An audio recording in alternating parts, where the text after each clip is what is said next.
بسم اللہ الرحمن الرحیم۔ شروع اللہ کے نام سے جو بڑا مہربان نہایت رحم والا ہے۔ راستے سے تکلیف دہ چیز کو ہٹانا۔ ہمارا دین اسلام بہت ہی اچھا مذہب ہے۔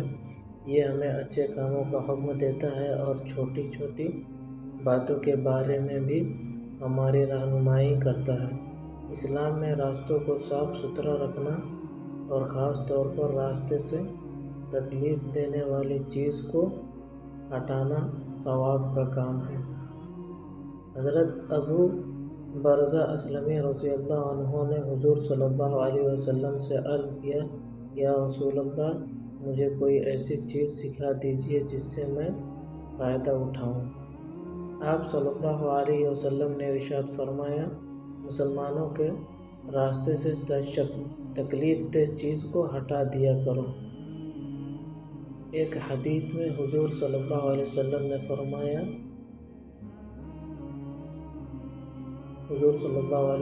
نے فرمایا، ترجمہ: آدمی کا راستے سے تکلیف دہ چیز کو ہٹا دینا صدقہ ہے۔ جو لوگ راستے کی صفائی ستھرائی کا خیال رکھتے ہیں اور ایسی چیزوں کو ہٹا دیتے ہیں جن سے گزرنے والے کو تکلیف پہنچتی ہو تو اللہ تعالیٰ ان سے بہت خوش ہوتے ہیں اور انہیں بہت زیادہ ثواب عطا کرتے ہیں۔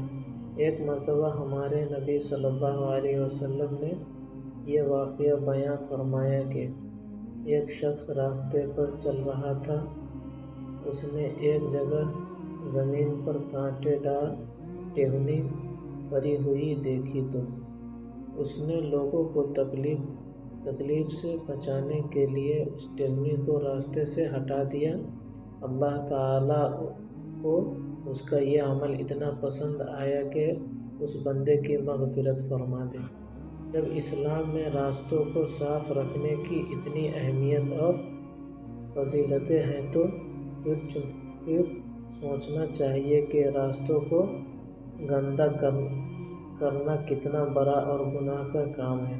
اس لیے ہم سب کو راستے کی صفائی کا اہتمام کرنا چاہیے۔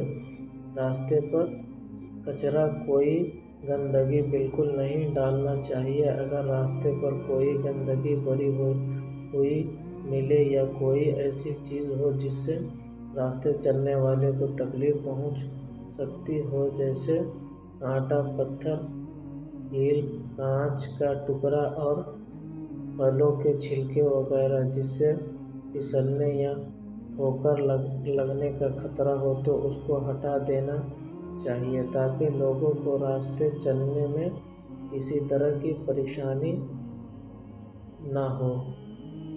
یہ بڑی نیکی اور ثواب کا کام ہے۔